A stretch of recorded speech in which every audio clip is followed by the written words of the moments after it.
What is going on, everybody? John for the Council Network here, doing Anime Day by myself, solo, for a couple reasons. One, Ryu is still catching up with videos. He's behind with some stuff, so he is playing a game of catch up with videos right now for both this channel and other channels. Of course, if you want to know the channels, they will be in the description below as well as on the channel. And Mikey is sick. He can't really talk. He can't not talk. He tried talking with Skype on me, and I could tell his throat was just way too sore for him to even do Anime Day. So, yeah, we want to try to bring it to y'all every week, whether it is group or solo. So I do apologize for the lack of others. So, anyway, this week's anime we're going to be doing is something. I want to start doing a weekly episodic review of it, which is the anime called Erased, or I just call it Boku Dake, which is just the first two words and the actual name of the anime, but I'm not going to try to say the rest. It's too freaking long. So anyway, Erased is a pretty interesting anime. It's 3 episodes in. I just got finished watching episode 3. It's updated every Thursday for a lot of sites. And it's an anime I highly recommend. If you're not a huge fan of, I guess, story-driven anime in the sense of it's like you're reading a novel but it's being read to you and you've seen the novel you played out, you may not like it. But if you're interested in this type of anime, very heavily story-driven anime, then there's a great way to start.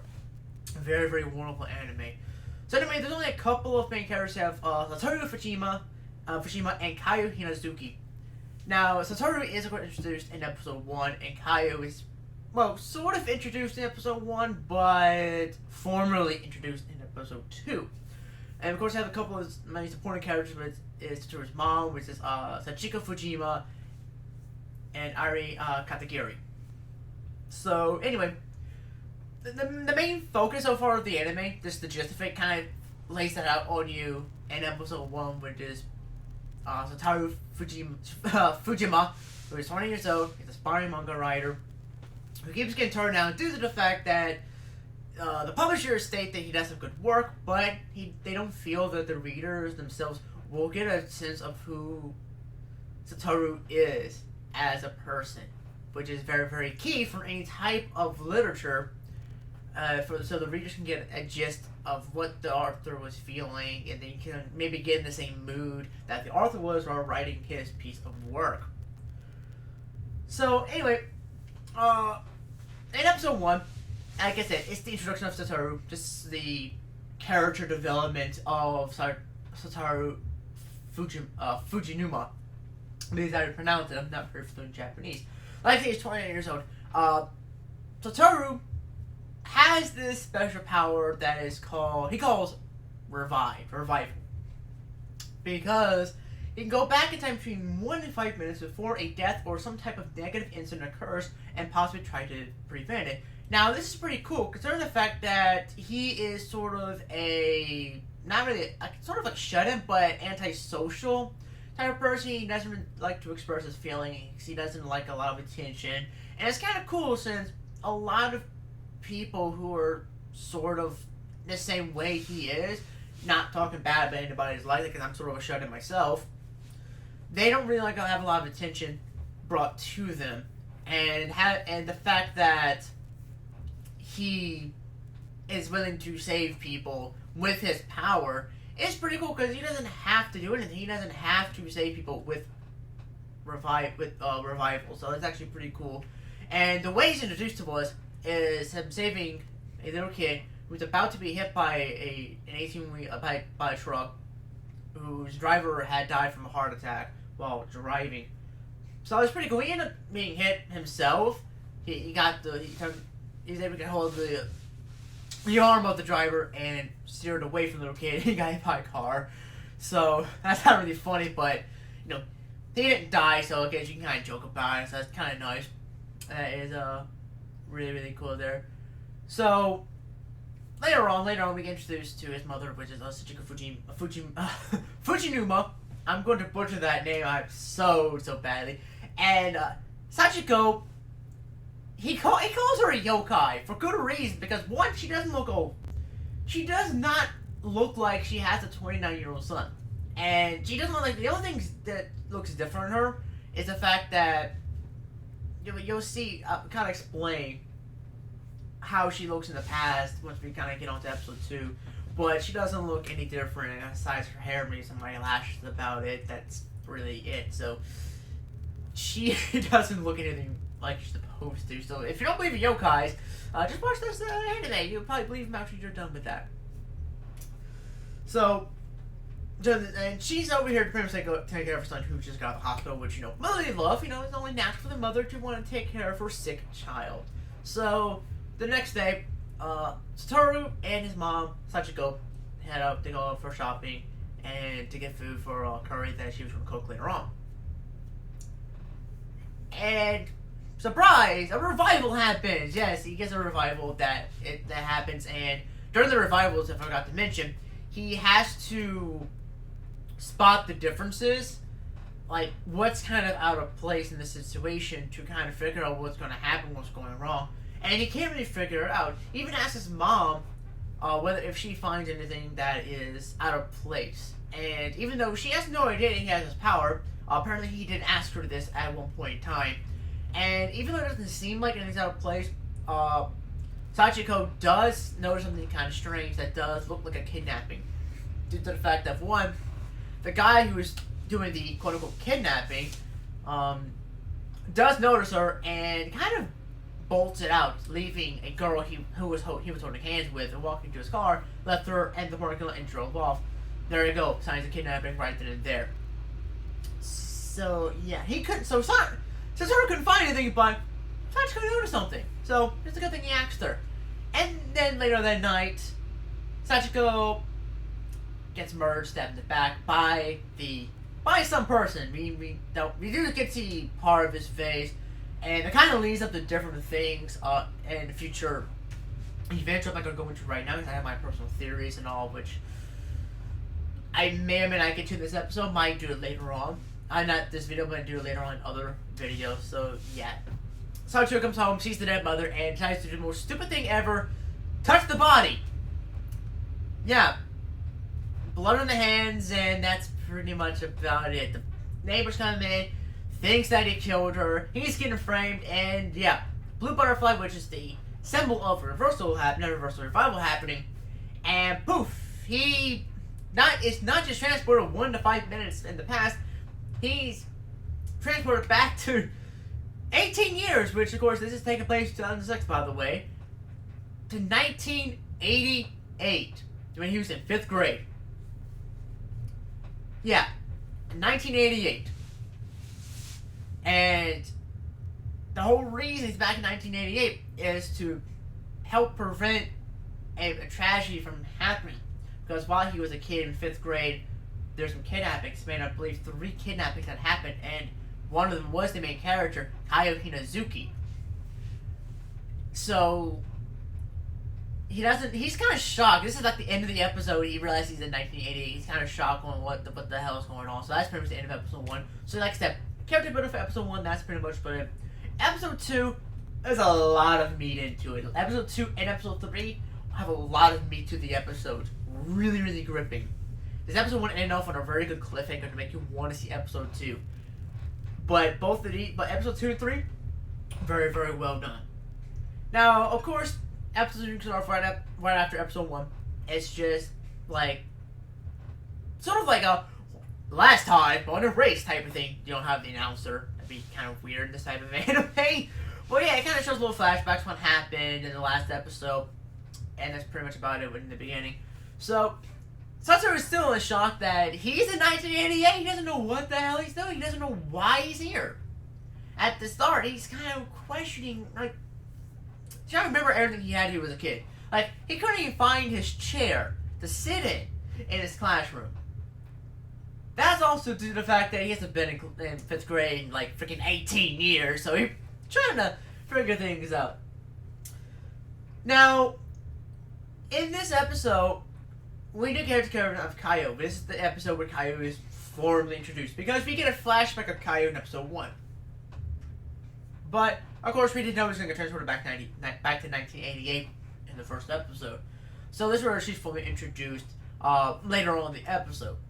But we do got to see, I get some other sub-characters that are more supporting in the least. One of them I feel like is going to take more of a main role later on, but his friends, we're going to name them right now, are Osamu, Hiro, not Yui, I had to make note of that, Kazu, and Kenya.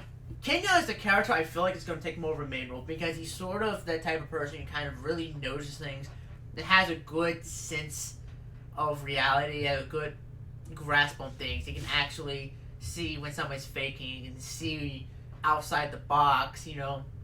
He's just that type of person. So I feel like he's going to take a main role, especially in the end of episode 3.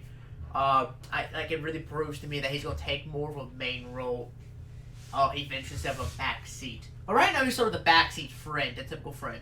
And in episode 2, I hope you like freaking video game references, because you have references to Final Fantasy, Dragon Quest, and Nintendo. Famicom! There wouldn't be the 8 days off the Famicom in Japan. This is hilarious. I cracked up whenever I saw Nintendo in the subtitles. That to me was really hilarious. Anyway. Later on, Satoru meets up with Kaio. And it was arranged by Kaio because they all think Satoru has the hots for Kaio. Yeah, everybody thinks because he's worried about her, he knows what he has to do, he wants to get to know her better, and apparently that qualifies for you have the hots for a girl just because you want to know someone better. Just be friends. It's whether they hook up later on, I never know because I have not read the original source material for this at all, so I have no idea. And please refrain from spoiling that in the comments. That would be really nice. So he meets up with Kaio, and they kind of talk a little bit, and she basically calls them both fakers. Because she knows he's fakes, because even as a kid, he was sort of a shut-in. The same thing antisocial, but he does fake a smile, he does fake things to get along with people and make friends. So that way his entire school year is not a bore, pretty much. He's not just doing the same monotonous thing. And Kaio is pretty depressing. And there's a reason why she's depressing, which I'll get on to later when we get into episode 3. There's a reason why she is like that. Because anybody who is the way she is, you'll definitely understand exactly what's going on. So there's a reason why. And there's something else she did say, which I don't want to spoil because it's kind of one of those what the fuck moments in the anime that I don't really want to say what it is, because I kind of want y'all to hear it for yourselves. But it's very weird hearing this from a 5th grader, just asking someone to do what she asked Satoru to do. So just definitely go watch it. It's one of the most shocking things ever. So Kenya, so the next day Kenya does recommend that Satoru read I forgot what it's called now. Like sort of the school newspaper to an extent where everybody had written their essay, had written a certain essay, and and Kenya wanted Satoru to read Kaio's essay, which is very interesting. I'm talking about how she wanted to go to a faraway island with no people, no mom, nothing, just be alone on an island, which we've all wanted to do that at one point in time, I'm sure. Just go to an island and just not bother people. But the fact that she mentioned her mom was very, very interesting. Mom specifically.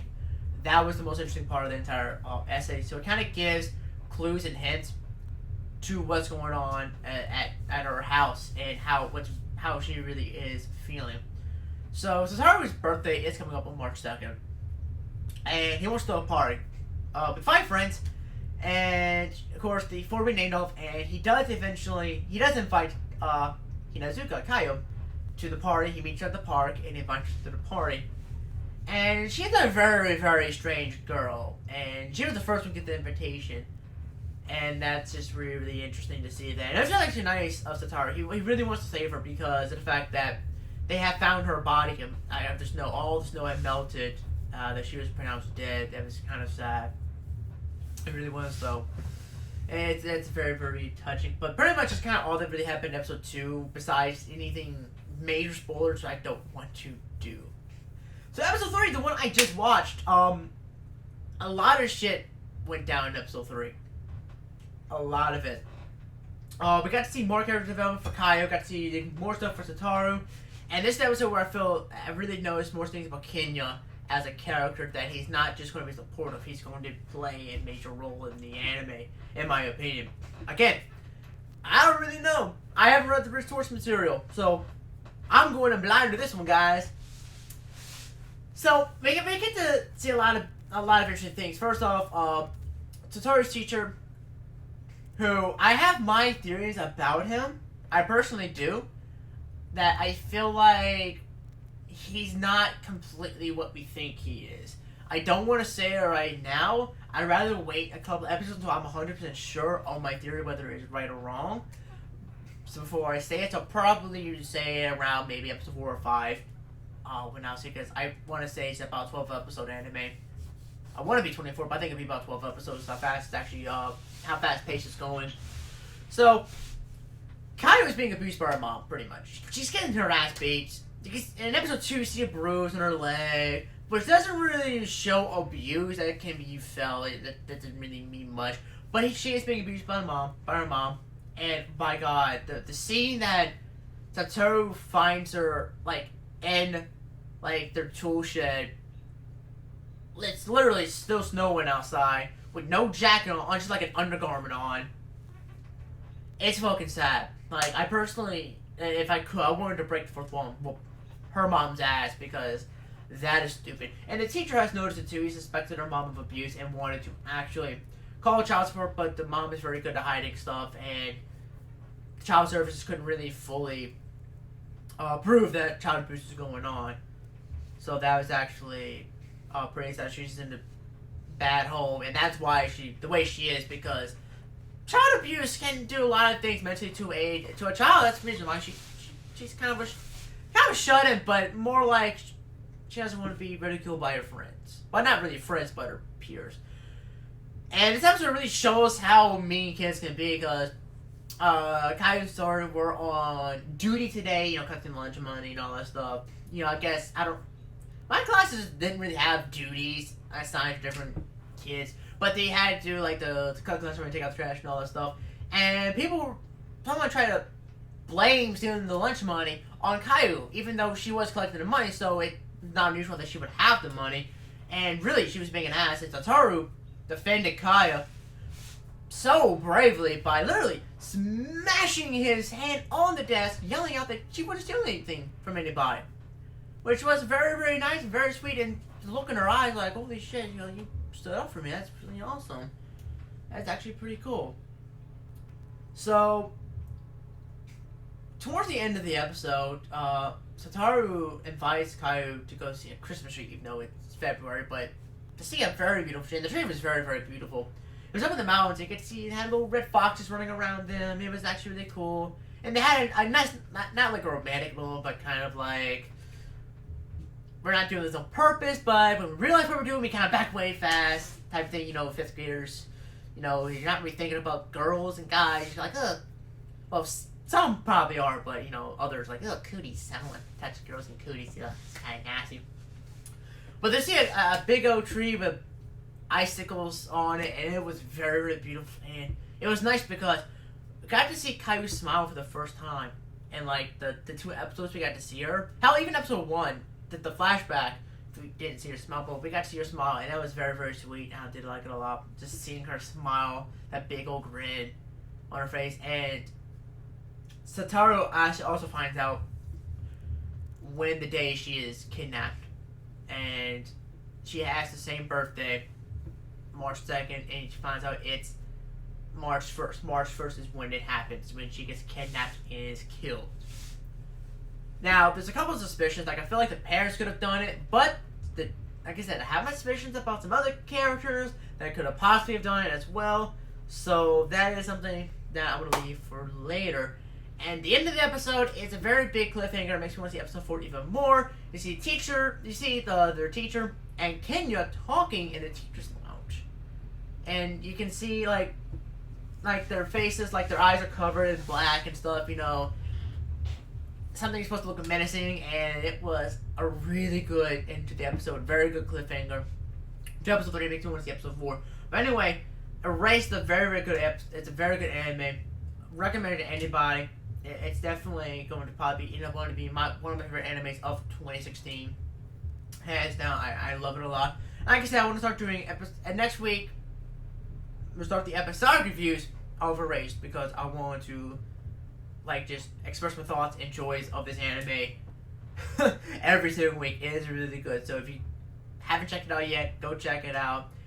3 episodes in, so you don't have to marathon like 25 episodes of an anime because I know that can get tedious as hell. So anyway, I hope you guys enjoyed this. And if you have watched the anime so far, like I said, don't mind spoilers if you've read the original source material. But if you have watched the anime, how are you liking it so far? Hope y'all enjoying it as much as I am. So anyway, go check it out, and I guess we'll see y'all next week for another anime day and the review of episode 4 of Erased. So goodbye.